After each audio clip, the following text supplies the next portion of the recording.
Through personal stories, mindfulness practices, science, psychology, and wisdom traditions, these conversations are an invitation to slow down, listen deeply, and remember that we are never separate. We invite you to grow with us on this journey together through rekindling our connection with nature.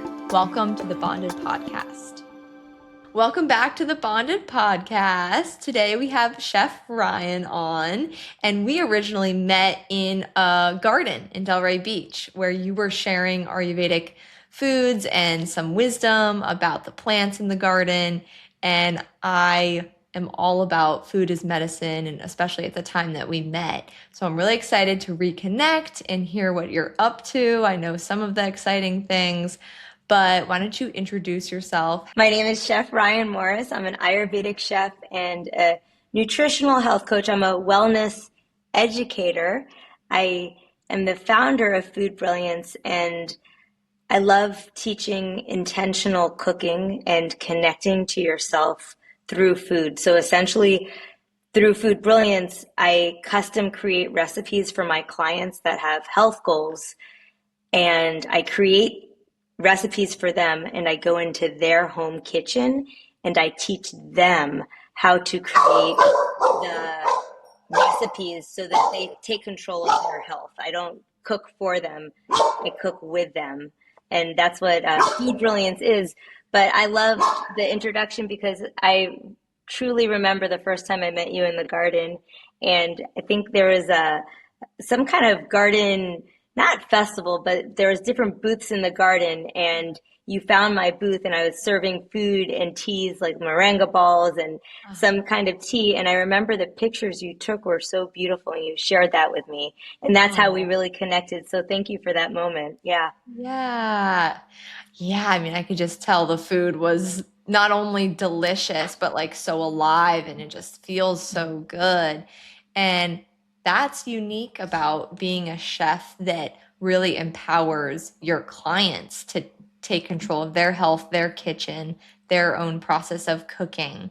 Um, what like inspired you to take that direction in terms of being a chef? So I respect chefs so much, and I'm also a parent, a mother of two incredible teenagers, and I want being a chef takes so much time and so much energy, and I wanted to be able to create a schedule for myself that I could take time and be with my children and watch my daughter in performances or drive my kids places and really be there and show up. And I also knew that restaurant kitchens are so stressful, and I didn't want that in my life. So I created a job that I have total control of my schedule and also happiness. I'm not stressed, and I love what I do. I love the cooking aspect, creating recipes in the kitchen. I'm a recipe developer. I love that my clients give me motivation to create for them, and then I teach them. That's the fun part of my job. Now, of course, there's other stuff too, the business side that Right. goes hand in hand. But I was able to create a job for myself that I love. That's a different kind of chef. It's not in the kitchen. When people hear that I'm a chef, oh, well, what restaurant do you work at? Yeah. Oh no, I don't.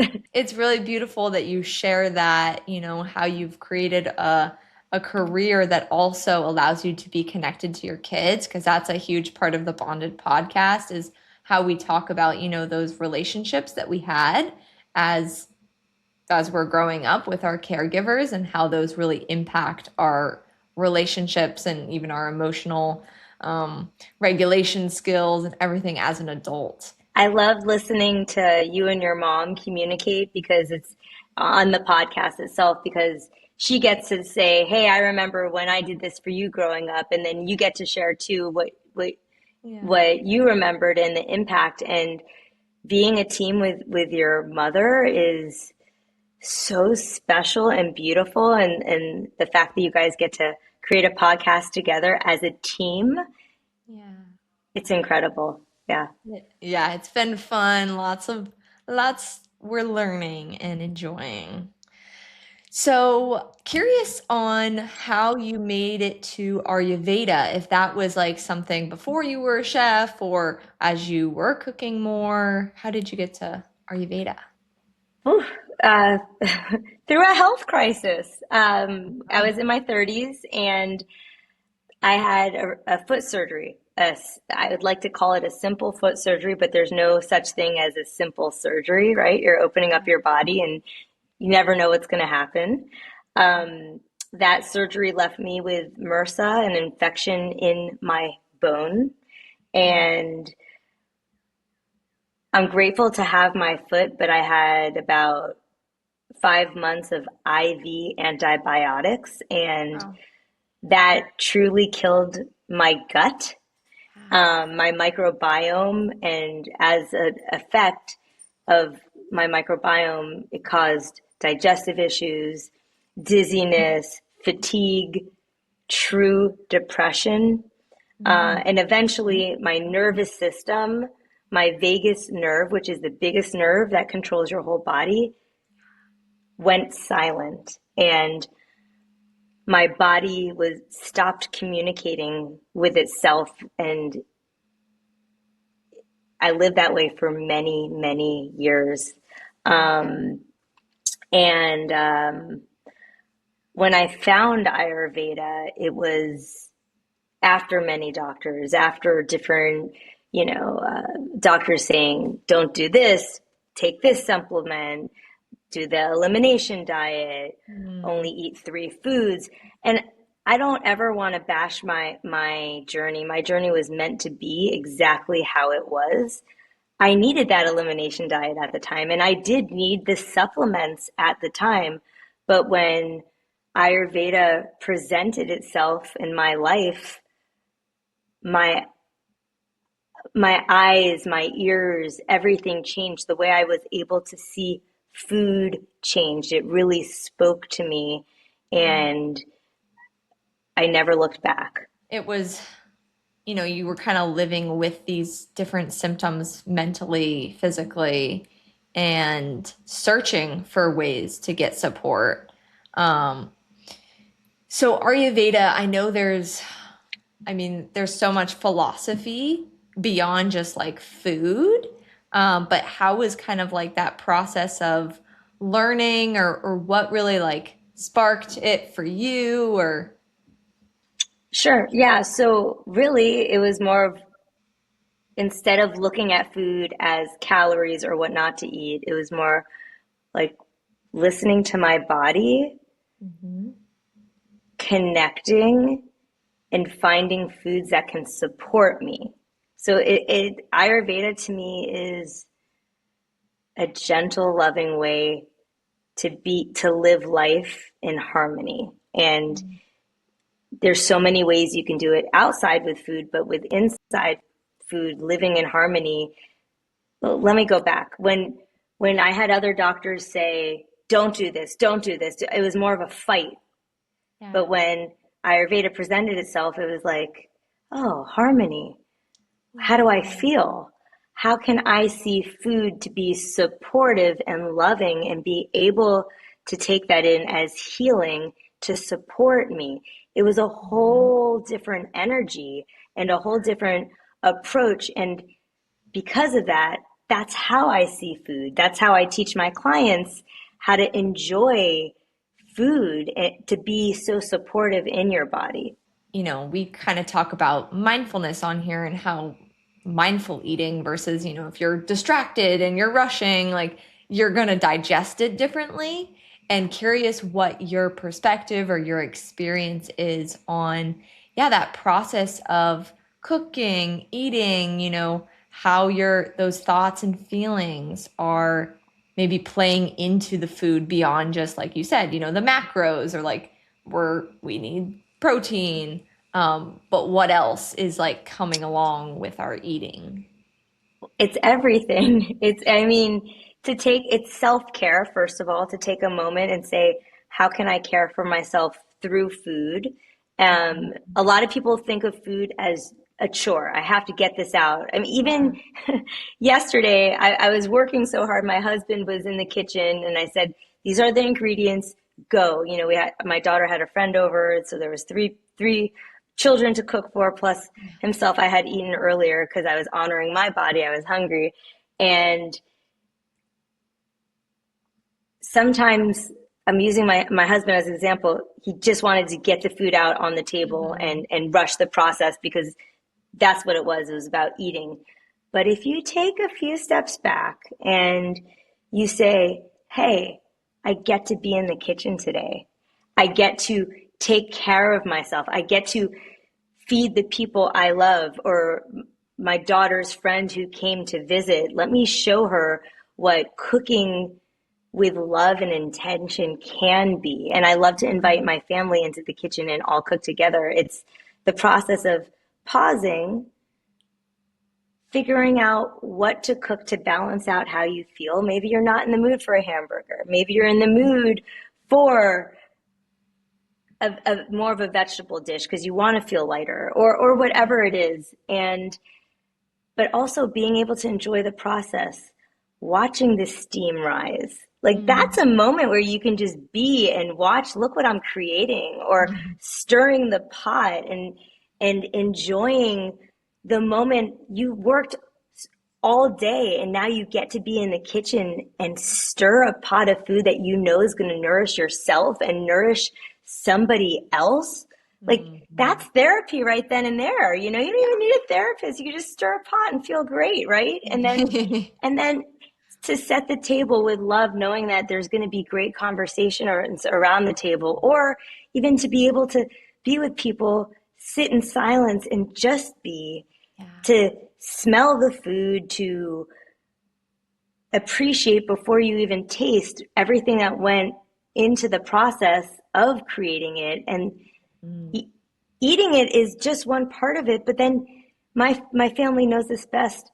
Sitting long enough to let the food land and let the food digest and do what it's supposed to do, that's so powerful, more powerful than most of it. And just to be able to receive the food in such a calm, relaxing way so that the food can do what it does. So it's the whole process. It's not just eating and rushing through cooking a meal. It's everything. Wow, multiple things that I love to for you to expand on. But really, we talk a lot about more like this mental health perspective on the podcast. And what I'm hearing, even in what you're sharing too, and thinking back to your own microbiome and how you were healing that, of like the state that you're in impacts then your digestion, your ability to receive, and then also, as you take that time to receive, you're kind of like feeding back that positive or more relaxed mood. Or yeah, I'd love for you to like share any perspective on that. It's just a beautiful dance. It's a beautiful dance that you get to have to relax and be in the moment. I think a lot of times we all go through life so rushed. And when we can take time to be in the moment, to understand what we're doing really matters and make a difference, the shift happens already naturally. So, but what you were saying, even about the emotional state and well-being, have you ever, going back to your amazing mom, has your mom ever said, don't eat when you're angry, right? Like that you should never eat when you're angry. When you're angry, your insides close, they tense. But when you're relaxed, you're comfortable, when you're happy, when you're open to receiving, and you can receive more of the nutrients from the food. So it's a energy dance, if you will. Yeah, I really love this invitation for listeners right now to, think about your next meal or some meals coming up where you can plan in some extra time, like trying not to just give yourself 15 minutes to shovel food in your mouth or watch TV or be on your phone, but like, okay, I'm gonna create space, and any ideas or invitations for people on how to like create that space, or what you recommend, how long they sit after they eat to receive it, or I'd recommend putting the phone away. yeah. We collect our phones at the table or away from the table, and we show up with no distraction to be able to sit down and slow down it's a reward itself, Mm-hmm. to get rid of all distractions and just be, and just to sit and be. Raising children, raising teenagers, especially right now in life, they love their phone. We all love our phones, right? We all love our devices and connections, and it's such healthy practice to not be distracted by any of that. When that goes away, you open up more space to allow for curiosity, to allow for flow, to allow for silence that Yeah. we long to have, and to be in a peaceful state, to see the meal in front of you, to take your time and enjoy the smell, the sight, the chewing, the swallowing, knowing where it's going. And honestly, I love sitting for at least 15 minutes, at least. Um, I always say, let the food land. Like I I said it at my film premiere for all 130 people that came to watch it. Afterwards, I said, "Don't get up, guys. Let's let the food land." And they got it. We actually did a breathing exercise to help with digestion, but Cool. but we also, whenever I feed anybody, they always want to get up. And I said, "Guy," I said, "No, this is it. This is the most important part. Sit, sit, 5 minutes, sit." And then they get it. So whoever is with me, whenever we're eating, they know you don't get up. Mm-hmm. You sit. It is, and they enjoy it after a minute. Oh, okay, we're with Ryan. We're gonna sit. But Yeah. but hopefully that idea and that concept, they do that with their friends and their families, because it's not just about eating, it's being able to let the food do what it's supposed to. Mm-hmm. Yeah, this that theme of reciprocity and like being open to receive is so deep and can be on multiple levels.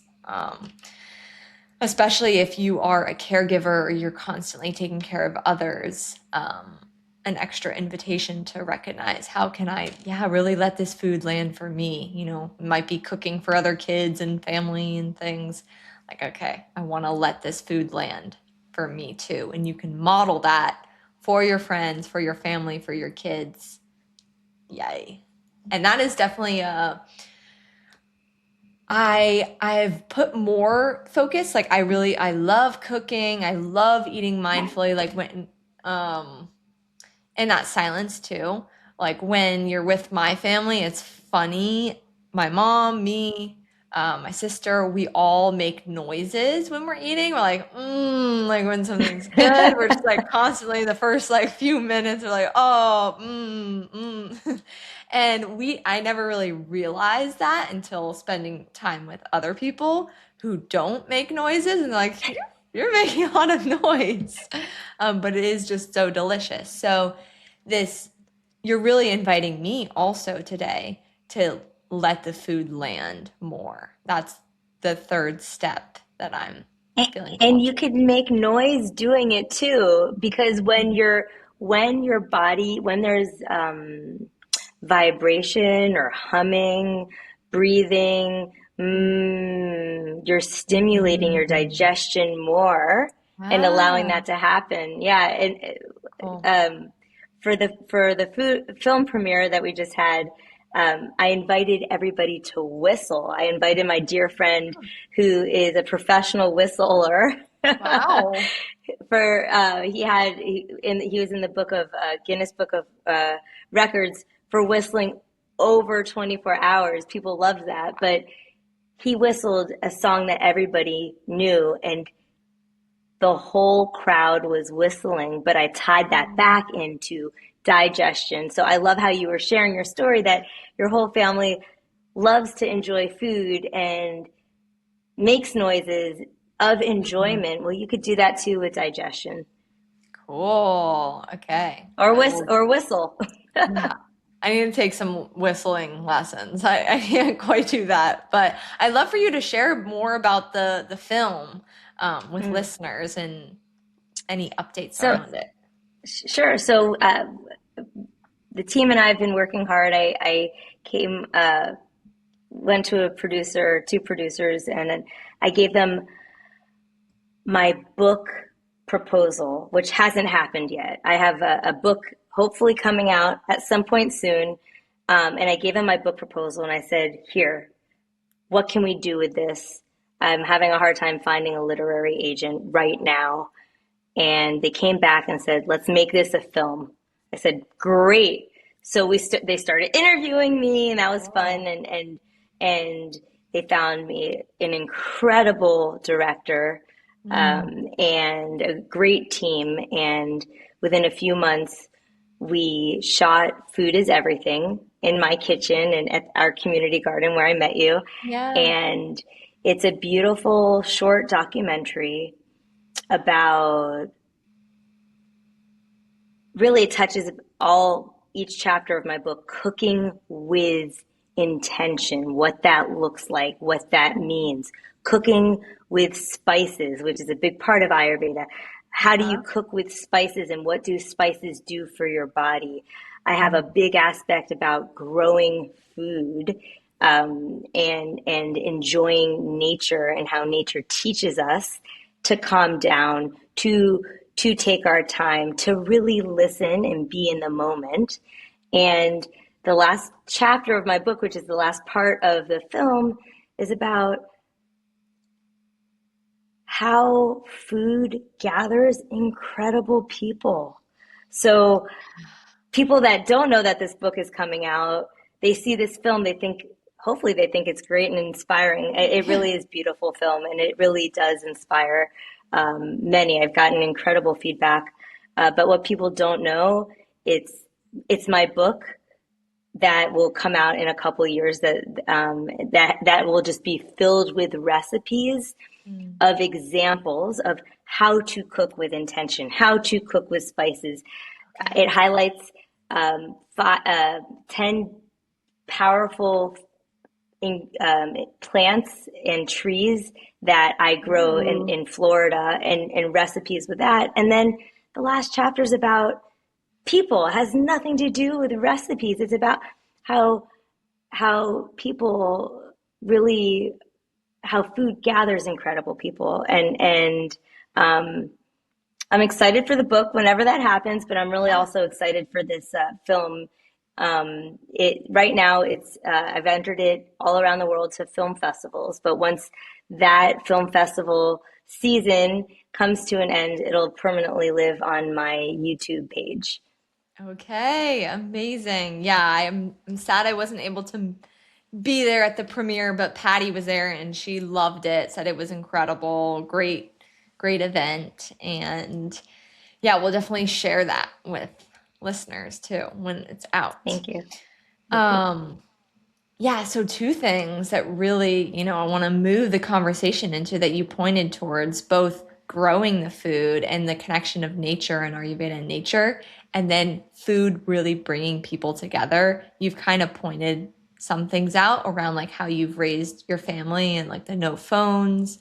Um, but I think there can be a lot lost when families don't gather around the dinner table or communities don't gather. We can begin with the gardening because that's where we met. And that's, this whole series is about nature's wisdom and how we can both be in this process of healing and coming into like full aliveness and joy and health together alongside nature.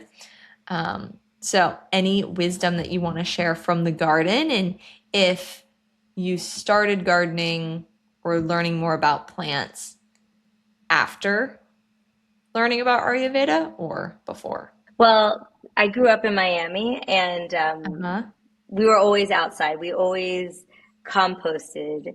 We always Cool. planted. So we were always out planting that kind of thing. And we never, at the time, our version of composting was taking all of our scraps and throwing it in a pile, maybe burying it, and then seeing what would pop up. Like we would Yeah. see pumpkins a lot. We would see squash. We would see all these different things. That's what we did growing up, and mulching, and I loved that. And I thank my Mhm. mom for those incredible lessons in that. So that's what kind of rooted the nature person in me and in my brother. But and then I spent many years in Washington, D.C. and Maryland. And when I returned back to South Florida, 2019, before the pandemic, I had found the community garden, the Swinton Community Growing Project, aka my second home. And I essentially wanted to go there to meet new people. I was new to the area, so the community aspect brought me there. But Mhm. slowly, I my eyes and ears really opened up to a new world. I Mhm. always knew what moringa was because in Ayurveda, we learned about the moringa tree and all the health benefits, but I Mhm. was never in a forest that had seven moringa trees. My and I've seen curry trees before. I cooked alongside a curry tree in culinary school, the whole Ooh. experience. But to be in a food forest and see this incredible tree that just pops up everywhere, Mhm. I mean, there's something so alive and so incredible about this small food forest, this community garden in the heart of downtown Delray that attracts incredible people like you and incredible plants. And so it was first for the community, but then learning about the plants, learning how to take care, how to water, how to weed, but don't weed everything because you can eat the weeds. You know, which weeds Yeah. can you eat? What weeds can't you eat? This garden has taught me to be a better chef Mm. and a more connected human. Um, when I first got involved, I volunteered as one of the waterers. And to this day, I water at least twice a week in the mornings. At first, I didn't really get it. I was just wanted to help out and be a part of the community and water. Mhm. Now, honestly, it's my therapy. It's my favorite part of the day. I watered this morning. I got to hang out with the community garden neighbors, and Mhm. we actually exchanged food today and mangoes, and Nice. and we hugged each other. And like, this garden is more than a garden. It's a place for community to be. It's a place if you Mhm. want to be quiet, you can, and it's safe. It's a place to sit down and write and develop recipes and be inspired by nature. Um, it's a place to learn from people, from different cultures, from different community, and from the plants itself. Um, Sometimes I'm really in the mood for a particular ingredient and it's not available because of the season and or because it just went to seed and I can't harvest it. So the garden and growing food in general teaches you can't really rush the process. It's about the process. When you plant a seed, I gave out moringa seeds to all my guests at the premiere. When you Mhm. plant a seed, you water it. It sprouts on its own. It develops on its own. It grows depending on the sun, depending on the placement. It's a process of learning to that really nature's in control, right? And how do you support it? So the garden just teaches incredible things. Yes. Oh, so many beautiful lessons and just how like the container that this garden really holds for the community, for inspiration, for nourishing and well-being. And the watering of the plants, I so feel that because I have some plants, around my house. And yeah, as a morning, pretty much every other day, morning routine to go and water the plants. And at first, or some days, I can feel like more in a rush and just like, oh, I gotta water them. But I'm like, how can I? Okay, this really only takes 5-10 minutes. This can be an opportunity to really connect with myself, connect with nature, start my day off on this like so much joy and connection, which fuels the rest of what I'm going to share with others that day. So that reframe is a great invitation for anyone as well. Just like how you're kind of reframing cooking from a chore to really something that you can put intention in and be immersed in the smells and the steam and all the things. And I'd love for you to share, so moringa is a plant, and would you call it like a spice, or what would you kind of label it as? There's different uses, right? Right. So moringa is a tree. It's an incredible tree. It's nicknamed the miracle tree.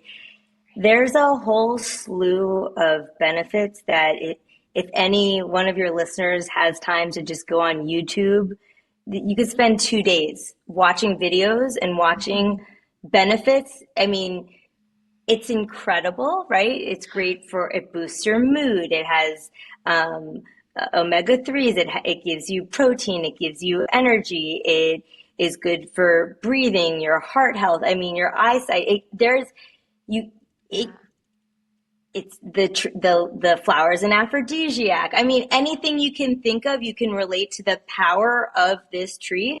What people don't say is if you eat too much of it, and just like if you eat too much of anything, it's not great, right? So Mhm. the healthiest part, the most nutritious part of the tree is the leaf. A lot of people dry the leaf and create a powder. You can go to any market, not any market, but most markets, and get moringa powder. It's nice and green, and you can add it. A lot of people add it to your smoothies. Of course, I make other things with it, incredible desserts, energy balls. Um, you could also just take the dry leaf itself and make teas. You can take the fruit of the tree, which it's called a moringa pod, also known as a drumstick, and a lot of people make curry out of it. They just trim the ends and put it in their curry, and then you kind of eat it like edamame and just slurp out like the pulp. I actually like to boil it, take the pulp out, and actually make like a lentil hummus or a soup out of it, because the outside shell is too fibrous to use. But what people don't say is eat it a little bit and then see how you feel, because too much of it can be too powerful and overheating. And I have a lot of clients that have food sensitivities. Yeah. Some people can't handle how powerful it is. Some people, like the garden community, they're so used to it, so they're okay to eat it. But it's for any foods. Take your time, taste it, eat a little bit, notice how you feel, and then if you feel okay, have a little bit more. A lot of people just take food and just eat it, and that's it. But to take a moment to see how you feel 20 minutes later, an hour later, 2 hours later. Oh, I have energy. Oh, this is good. Oh, I'm feeling a little bit exhausted. My digestion's overworking. I need to calm down. So with any unfamiliar food, take time, treat yourself a little bit like a baby with, when you introduce food to infants, you always start small. Do the same thing, treat yourself like an infant Uh-huh. and notice how you feel and then go from there. And that's another way of connecting to food. Eating not just to eat, but to see how you feel. And do you feel differently from before you ate, finding the food, eating it, and noticing how you feel after? It's a whole thing. Any other like specialty like foods or spices that you would love to highlight? Maybe even particularly around um, whether it's helping to de-stress or bring more ease or help with mood. Like, what are some of your favorites that you would recommend? So I have three favorites that, of course, you can grow in South Florida, but if you can't grow it here, you can also find it in the market or even dried in a powder through Amazon or other places wherever you shop. The three I'd love to share is Tulsi, ashwagandha, and something called amla, AMLA, which is like Okay. my favorite thing. But we'll start with Tulsi. Cool. Tulsi is an adaptogen. It helps with stress. It's a plant. There's a few different varieties that we grow in South Florida, three different varieties that we grow, but it's really to promote clarity and calm, right? It helps to support the immune system, the respiratory health. It helps with digestion. There's a lot of antioxidants in it. A lot of cultures look at it in one way and they actually don't eat it out of reverence. They Hmm. respect the plant and they put the plant in front of their home. And people actually pray to the plant. And it's a very spiritual plant. For me, I I love Tulsi. I choose to eat it. And it was a very big deal when I told my teacher, my cooking teacher, my culinary teacher, Chef Divya, and I said, I'm going to have Tulsi in my book. She hesitated. She says, Ryann, are you sure you want Tulsi? Culturally, it does this. And I took a moment and I said, I am sure because there's another side of this plant too that I do enjoy that does take the anxiety down. And I have about six recipes that in my book that help. Now, a lot of times people have Tulsi just tea alone, and that's a beautiful Right. ritual. Just Hmm. if you don't have time to cook, make tea. Dry out the leaves, use fresh leaves, add a little bit of mint, a little bit of lemon, maybe some ginger. I infuse it in honey. I have Mm. actually a nut and grain bread that is absolutely outrageous that I made for a client who's an athlete and he gets anxiety before playing tournaments. And I Uh-huh. wanted to make him something that would sustain him, that would give him the energy with the nuts and the figs and the dried fruit. And I Cool. mixed the Tulsi into it to help calm him down, still giving him energy to win, right?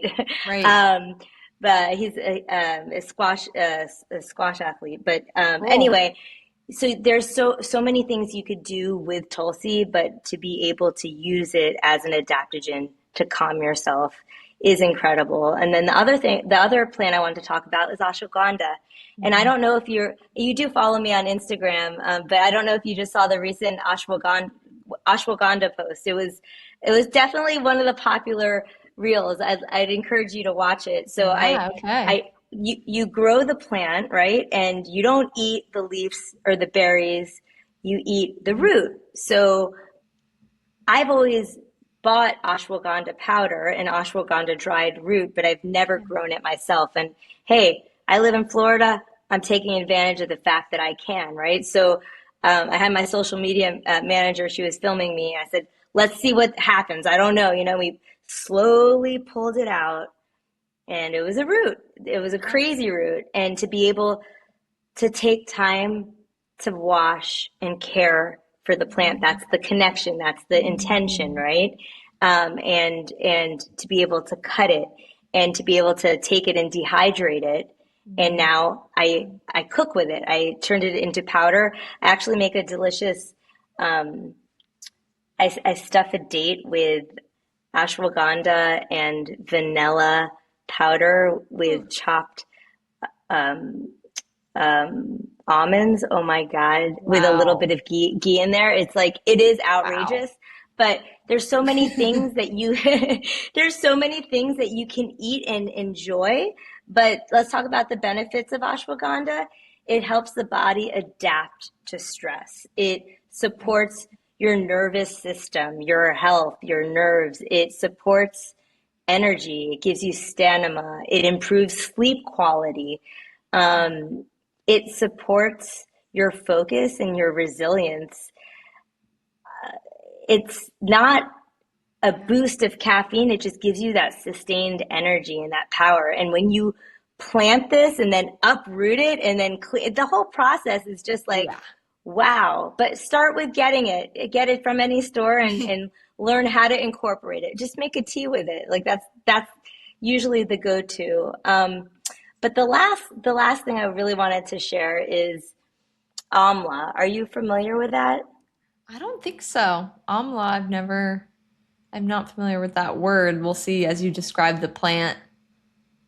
If I've, It's a tree. In Ayurveda, there's a syrup that like a lot of people use for healing, and amla is like the top ingredient. Now, it is extremely bitter, like mm, extremely bitter.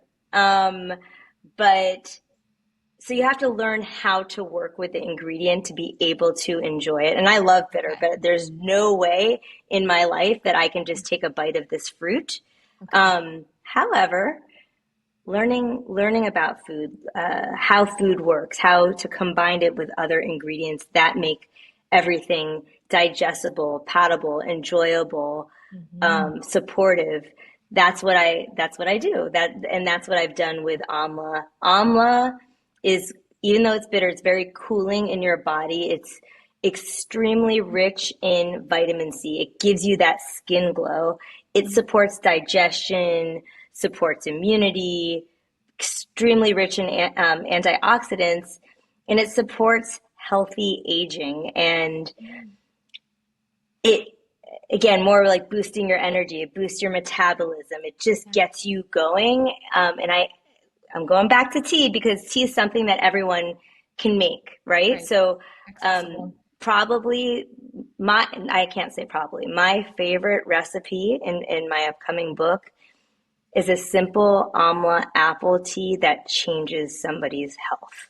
Now, I Mm, had to incorporate apple because the taste of yeah. amla is a bit bitter, but the combination with certain spices, astragalus, um, cinnamon, cloves, a few certain heating spices for that cooling spice and the sweetness of the apple, what it saffron, what it does to your body and your mood and your energy. Mm. That's what food does. That's the power of food. So yeah, grow food, eat really good food, feel amazing, self-care. That's what it's all about. Yeah, just like the process that you're really getting to like come full circle and then share and inspire people to go full circle from growing something to harvesting it with intention, cooking it with intention, and then letting it land. And that is, I think, like so many other, ailments that we live with would disappear if we had that connection and we built those moments into our daily life, into our week. Um, yes, I fully believe that. And just thought of food more as what foods could I turn towards before going to the doctor, or really more as the preventative. I think food can be that preventative, as you're saying, like all these long-term health benefits with aging or just like the summer heat, it sounds like. I think it starts with two things. I think it starts with loving yourself enough to care Mm-hmm. for yourself through food. Mm-hmm. And I also think it starts with stopping and asking a question, how do I feel? And what foods can I eat to balance that out? And if you don't know what those foods are, become a client of mine or go online, Yeah. research, become a food detective, figure it out for yourself. Research the moringa. Is that what I need to balance out how I feel? Research the amla, research ashwagandha. Get to know food for its health properties and then figure out how to incorporate that in your meal.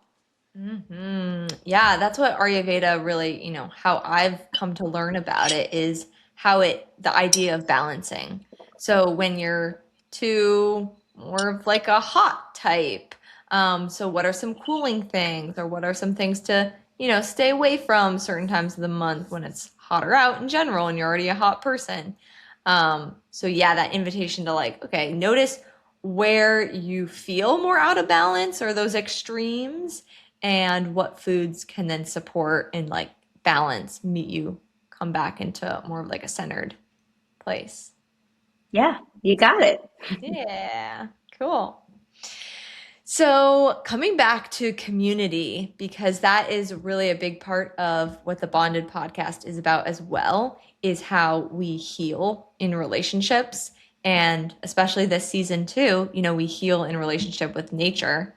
But also, throughout this episode, I've really heard you speak on community and connecting people around food. And that feels just such a you know, ancient or tribal aspect that lives within us, but we might not really recognize or get to partake in.